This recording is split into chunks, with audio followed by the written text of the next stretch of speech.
It all started on a rainy Thursday evening that seemed to pull the weight of the whole week down with it.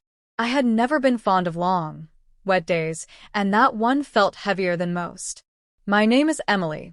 I am 38 years old, married for 12 years, and for a long time, I believed I had life figured out.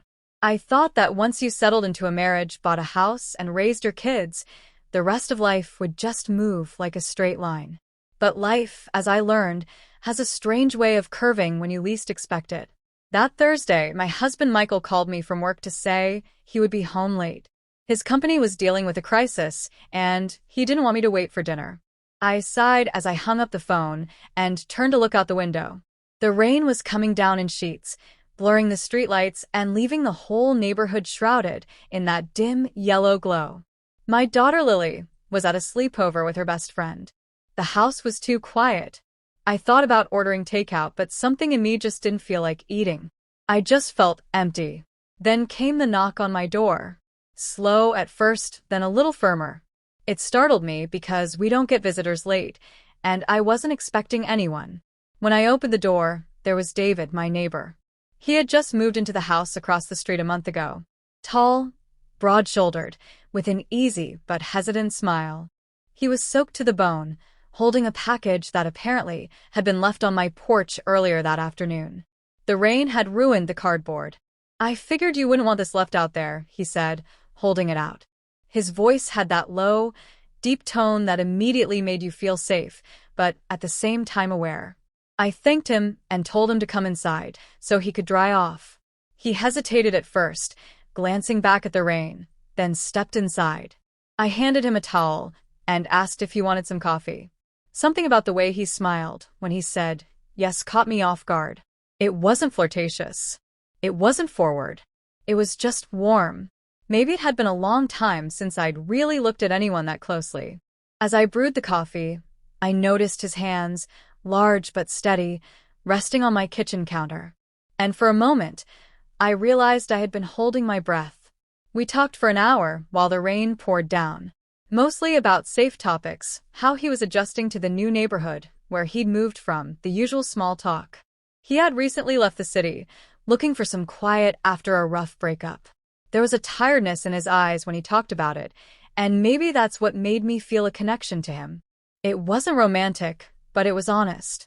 When he left that night, I watched him run back across the street through the rain, and I realized that for the first time in a long while, my house didn't feel as suffocatingly quiet.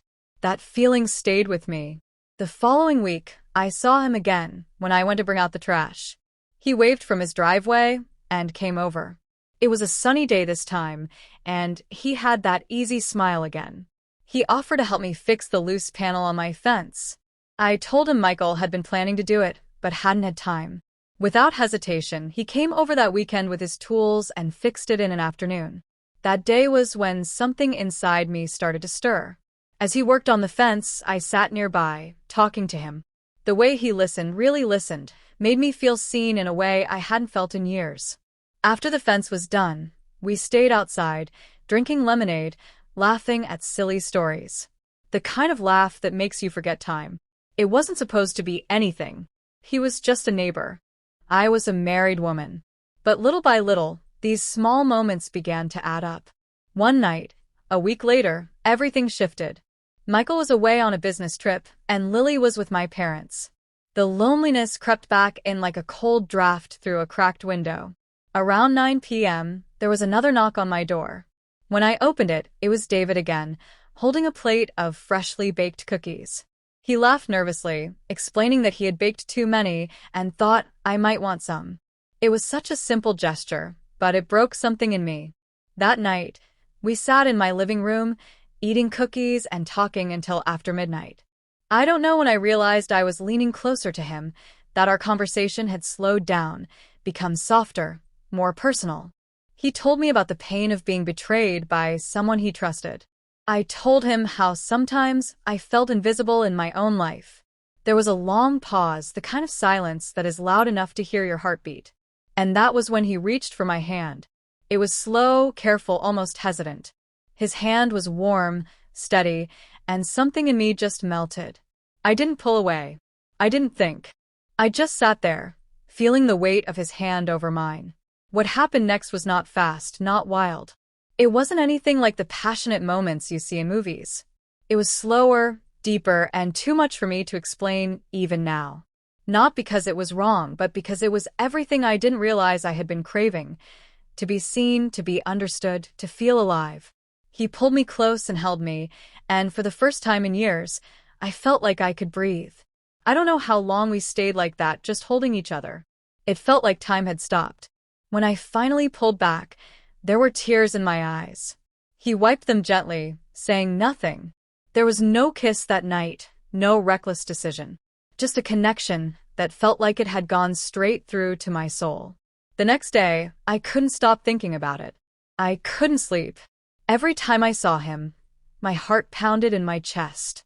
I tried to bury those feelings, reminding myself of my vows, my family, my life. But when something awakens inside you, you can't just put it back to sleep. Weeks went by. We were careful. We avoided being alone together.